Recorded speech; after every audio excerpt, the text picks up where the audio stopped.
Les opérations de sauvetage déployées à la suite du plus grand séisme qu'ait connu Taïwan en un quart de siècle portent leurs fruits.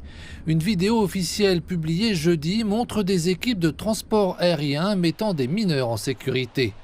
Environ 70 d'entre eux sont piégés depuis hier dans 2 carrières distinctes.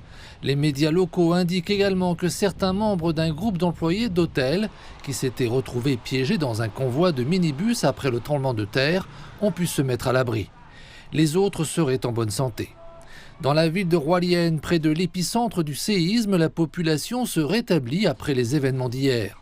Aux abords de ces étals de vaisselle d'un marché local, les ventes sont en plein essor. Dans de nombreux foyers, la vaisselle s'est en effet cassée lors de la secousse de mercredi matin. Ce propriétaire d'un stand, M. Zhang, offre une réduction de 10% à ses clients. Nous avons beaucoup de choses empilées, c'est le bazar, alors nous demandons aux clients de déstocker. À proximité, les autorités démolissent des bâtiments ne pouvant être réhabilités. Plusieurs de ces constructions reposent sur de lourds pilotis. Ce que les ouvriers essaient de faire ici, c'est d'ériger un tas de gravats devant le bâtiment afin de pouvoir le laisser progressivement s'affaisser. Ils ont affirmé que ce travail devrait être terminé d'ici vendredi, ce qui est important en raison du risque de réplique. Ces structures penchées de manière précaire constituent en effet une menace pour la population tant qu'elles ne sont pas abattues. Malgré l'ampleur du tremblement de terre d'une magnitude supérieure à 7, les experts estiment que les dégâts ont été relativement limités.